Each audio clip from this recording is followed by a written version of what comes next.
Welcome back to Brew and Boost, the show that brews your brain and boosts your English, one real world topic at a time. And today's topic is supplements. From fish oil to creatine, we're diving into what Americans are swallowing every morning and why it's become such a massive industry. But first, I've got a quick squeeze for you, Jake. Ready? Always hit me. Which of these supplement ingredients is totally fake? A. Distilled yak protein, B. Creatine monohydrate, or C. Fish oil? I have no idea, but I'm going to take a shot in the dark and say A. Listeners, make your guess too. We'll see if you're right. The real answer's coming at the end of the episode, so stick around.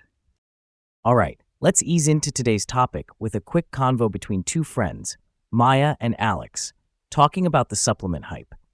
Listen closely for real English in action. Here comes the dialogue.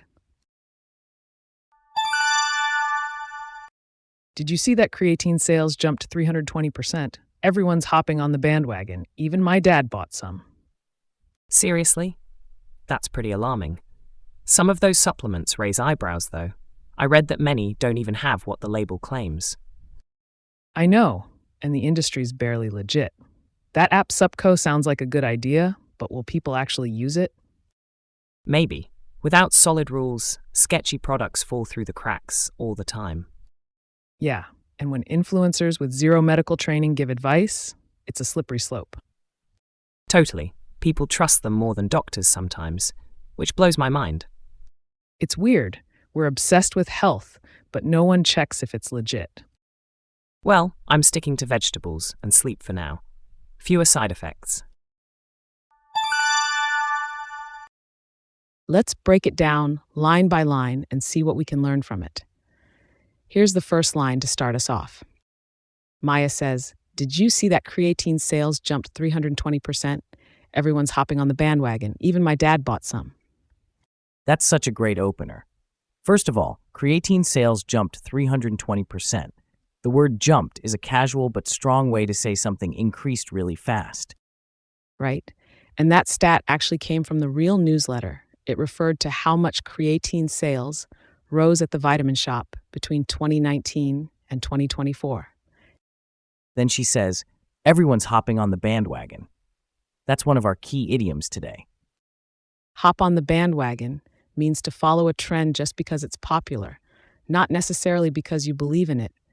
And when she adds, even my dad bought some, it shows how widespread the trend has become. Totally. It's gone from athletes to average people, even people who might not fully understand what creatine does. Let's move on to the second line. Alex says, seriously, that's pretty alarming. Some of those supplements raise eyebrows, though. I read that many don't even have what the label claims. I love how he starts with seriously. It's short, but it shows real surprise. Then he says, that's pretty alarming. The word alarming means something is shocking in a way that feels dangerous or concerning. It's stronger than just surprising. He's reacting to how huge the supplement trend has become. Even Maya's dad is getting into it. And then comes our second key idiom. Some of those supplements raise eyebrows. That means they make people feel suspicious or unsure, like something doesn't add up. And it connects to the next part of his sentence. He says, I read that many don't even have what the label claims. That's a big issue. Yeah, the newsletter mentioned that a bunch of popular creatine gummies had little to no actual creatine. It's like buying orange juice and getting orange-colored water. Exactly. So when he says what the label claims, he means what the packaging says is inside the product, but it might not be true. Maya says, I know, and the industry's barely legit. That app SuppCo sounds like a good idea, but will people actually use it? Okay, our word of the day is here. Legit. Maya says the industry's barely legit, which means she doesn't think the supplement industry is trustworthy. Legit is short for legitimate. It's slang, and it's super common in everyday English. If something's legit, it's real, safe, or approved. And then she mentions SuppCo, which is a real app from the newsletter. It tests supplements to see if they actually contain what they say, and even checks for heavy metals. Right? But Maya's question is smart. She says, Will people actually use it? She knows it's a good idea, but it doesn't matter unless people are willing to change their habits. Especially when people trust influencers more than science. We'll come back to that idea soon. Alex says maybe. Without solid rules, sketchy products fall through the cracks all the time. There's a lot packed in here. First, solid rules means clear, strong regulations, laws or guidelines that actually work. And sketchy products is a great informal phrase. Sketchy means shady, suspicious, or unreliable. Then we hit our third key expression, fall through the cracks. That means something gets overlooked or missed because no one is really watching. Exactly. So Alex is saying that because the rules are weak, bad or low-quality supplements can go unnoticed and still end up on store shelves. It's like if no one's checking your homework, you can turn in whatever you want and probably still pass. Maya says yeah, and when influencers with zero medical training give advice, it's a slippery slope. Here comes key expression number 4, a slippery slope. It means one small bad decision can lead to much worse problems over time. She's warning that letting untrained influencers give health advice might seem harmless now, but it could lead to bigger risks, like people misusing supplements or skipping medical care. And I like how she says, with zero medical training. That really emphasizes how unqualified some influencers are when they give health tips. It's a strong way to say none at all. She's pointing out a real problem in the industry. And Alex says, totally. People trust them more than doctors sometimes, which blows my mind. This one feels personal. The expression blows my mind means something is so surprising or unbelievable that it's hard to understand. He's saying it's crazy that influencers, who might not know anything about medicine, are trusted more than real doctors. The newsletter said about 1/3 of people have bought supplements based on influencer recommendations. That's a big deal. And it ties back to what Maya said. It's that slippery slope again. Let's go to Maya's next line. She says it's weird. We're obsessed with health, but no one checks if the stuff they take is legit. She's pointing out a contradiction. We talk a lot about being healthy, but we don't always do the research. And here comes legit again. She's saying people take supplements without checking if they're real, effective, or safe. Also, notice how she uses the stuff they take. That's casual and natural. Stuff means the pills or powders, but she keeps it conversational. Alex says, well, I'm sticking to vegetables and sleep for now. Fewer side effects. That's a nice way to wrap it up. The phrase I'm sticking to means I'm choosing to stay with, or I'm going to keep doing. And fewer side effects is a funny way of saying vegetables and sleep are safer than supplements. It's simple, natural, and proven. Plus, it's a little joke. He's comparing healthy habits to medicine without all the risks. All right, now that we've gone through the conversation line by line, let's listen to the full dialogue one more time. See if you catch the key expressions now that you know what they really mean.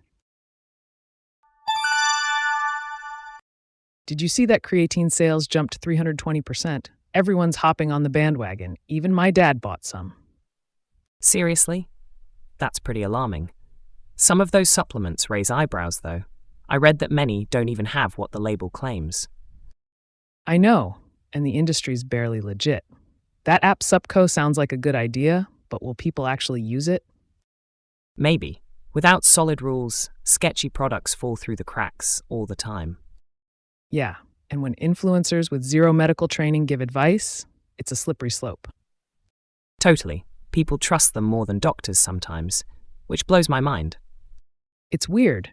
We're obsessed with health, but no one checks if it's legit. Well, I'm sticking to vegetables and sleep for now. Fewer side effects.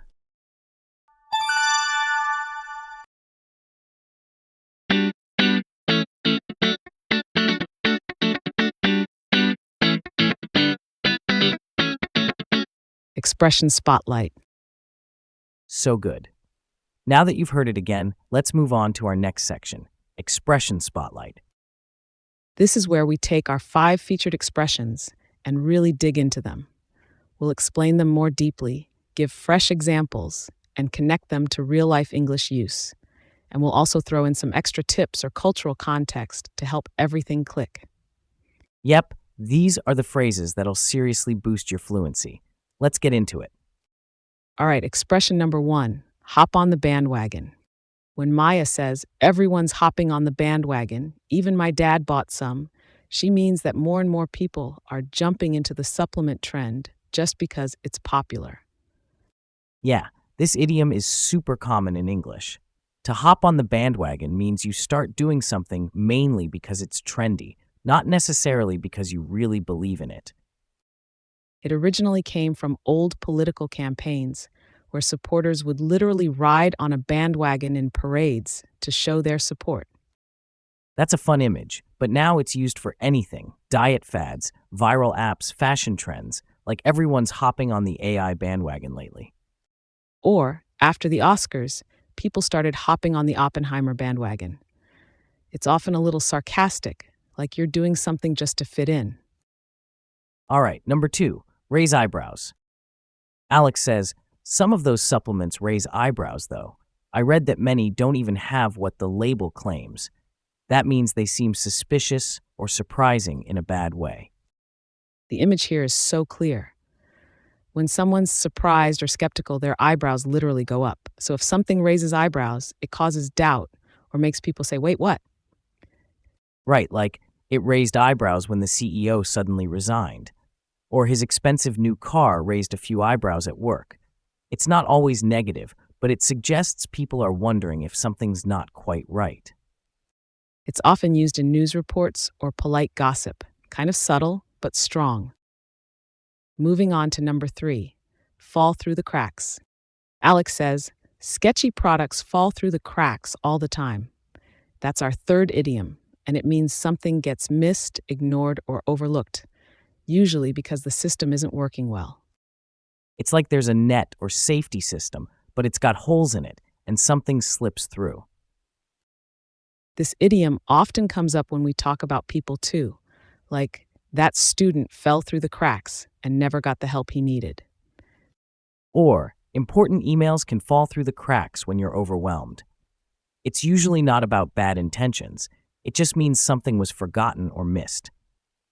In this case, Alex is saying the supplement industry is so loosely regulated that unsafe or low-quality products aren't caught. They fall through the cracks. Number 4, slippery slope. Maya says, when influencers with zero medical training give advice, it's a slippery slope. She means that one small problem, like an unqualified person making suggestions, can lead to bigger issues. Exactly. A slippery slope is a chain reaction. You take one small step and suddenly you're sliding into more serious consequences. Like, if we let students skip one assignment, it's a slippery slope to skipping the whole course. Or, letting celebrities give health advice on social media can be a slippery slope to misinformation. It's a warning. This small thing could turn into something big if we're not careful. The tone is usually cautious. You're not saying the worst will happen, but that it easily could. And finally, legit. We heard it twice in the dialogue. First, Maya says the industry's barely legit. And later she says, no one checks if the stuff they take is legit. Legit is super common in spoken English. It's short for legitimate, and it means something is real, trustworthy, or officially recognized. Like, is that website legit? Or this restaurant is totally legit. It's been around for 50 years. You can also use it to describe people. She's a legit expert in nutrition. That means she's the real deal, not just pretending. In Maya's case, she's saying that the supplement industry feels fake, or at least unreliable.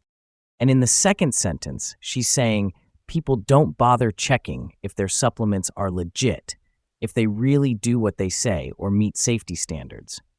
So let's recap our 5 key expressions from the conversation. Hop on the bandwagon, follow a trend, raise eyebrows, cause suspicion or surprise, fall through the cracks, get missed or overlooked, slippery slope, small actions leading to bigger problems, legit, real, trustworthy, or authentic. And now, the moment of truth. Let's reveal the answer to today's squeeze quiz. Earlier, I asked, which of these supplement ingredients is totally fake? And the correct answer is A. Distilled yak protein, totally made up. But you've got to admit, it sounds weirdly believable. That's the power of branding, right? Definitely. All right, that's a wrap on today's episode. Thanks for listening. And don't forget, the best supplement might just be a solid night's sleep. Catch you next time on Brew and Boost.